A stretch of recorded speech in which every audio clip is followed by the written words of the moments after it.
शादियों में ढोल बजाना, गाने बजाना, औरतों का मर्दों का रक्स करना शादियों में तो जायज है। शादी में जायज है ढोल बजाना, रक्स करना, ढोल बजाना, कंजरियां नचाना, ये जायज है, बिल्कुल जायज है शादी में।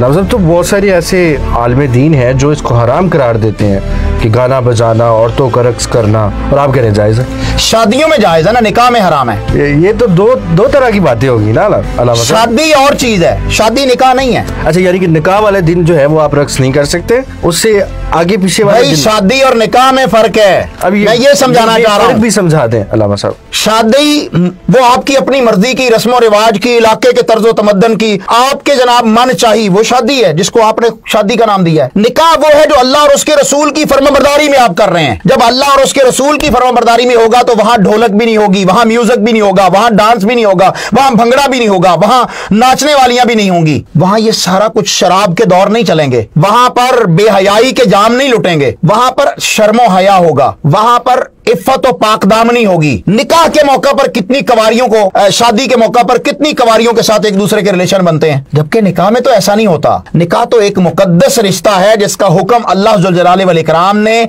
कुरान मजीद में अपने रसूल सल्लल्लाहु अलैहि वसल्लम को दिया और मोमिनीन को दिया, और रसूल करीम सल्लल्लाहु अलैहि वसल्लम ने फरमाया अन निकाह मिन सुन्नती, निकाह मेरी सुन्नत है, शादी नहीं। ये शादी आपने यहां से निकाल के उसके अंदर वो खराफात भर दी हैं कि अल्लामान वाला फीस। अब शादी के चक्कर में तो लड़कियां बूढ़ी हो रही हैं, निकाह में तो कोई बूढ़ा नहीं होता। निकाह में तो जब आप जवान होते हैं उसकी शादी। अच्छा, शादी अलावा सब मुकम्मल किस तरह से होती है? जैसे कि आप निकाह का जिक्र कर रहे हैं तो हमने शादी भी सुना है, शादी मुकम्मल कैसे हो सकती है? शादी में माइयों भी है, शादी में मेहंदी भी है, शादी में जनाब नाच भी है, डांस भी है, भंगड़ा भी है, पता नहीं और क्या कुछ है। और शादी में, शादी से पहले जनाब वो हनीमून का एक छोटा सा वर्जन भी है कि आपने निकाह से, शादी से पहले जाना है, एक दूसरे को चेक करके आना है कि आपस में आपका मेंटल लेवल भी मिलता है, एक दूसरे को अंडरस्टैंड करें, अगर मिलेंगे तो फिर।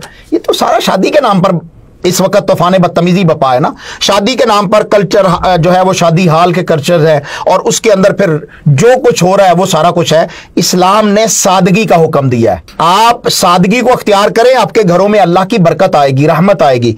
इस्लाम तो वो खूबसूरत दीन है कि नबी रहमत सल्लल्लाहु अलैहि वसल्लम एक दिन गुजर रहे और कहीं से ढोलक की आवाज आई तो आपने अपने कान हाय मुबारक में अपनी उंगलियां दे ली। अल्लाह अकबर। क्योंकि ये शैतान के आलात हैं, अल्लाह रब रहमान से दूर करने के सोर्स हैं। ये जितने भी म्यूजिक के जराए हैं ये सारे शैतान के आलात हैं। यहां पर बहुत सारे लोग कहेंगे जी म्यूजिक तो जो है वो रूह की गिजा है। हाँ, मैं कहता हूं बिल्कुल रूह की गिजा है, लेकिन वो रूह जो बीमार है, वो रूह जो शैतान के कब्जे में है, उसका जो है वो म्यूजिक उसकी गिजा है। और वो रूह जो अपने रब के हुक्म पर चलती है वो म्यूजिक से बिल्कुल जो है वो बरी होती है, वो म्यूजिक से परेशान हो जाती है, उसका दिल जो है वो तड़प जाता है कि ये कहां आया है। अल्हम्दुलिल्लाह सुम्मा अल्हम्दुलिल्लाह, हम कभी भी ऐसी शादी के अंदर नहीं जाते, ऐसे निकाह के अंदर नहीं जाते जहां पर म्यूजिक का एहतमाम हो। हम किसी ऐसी होटल में खाना खाने के लिए नहीं जाते जहां पर म्यूजिक बज रहा हो। अगर हम चले गए तो हम सबसे पहले जाकर उसको बंद करवाने की कोशिश करते हैं कि इसे बंद किया जाए। हम यहां पर पैसे देकर खाना खाने के लिए आए हैं, तो आपके अंदर यह अखलाकी जरूरत क्यों नहीं है कि आप जब अपनी जिंदगी का एक आगाज कर रहे हैं अपने लाइफ पार्टनर के साथ, अपनी बीवी के साथ, तो उसको जो है वो मुकद्दस इवेंट के अंदर जो है वो तब्दील करें, ना कि ये शादी जो इंडिया के ड्रामे और बर्बादी का एक सोर्स है उसके जरिए आप जो है वो गुनाह का एक तूफान शुरू करते हैं।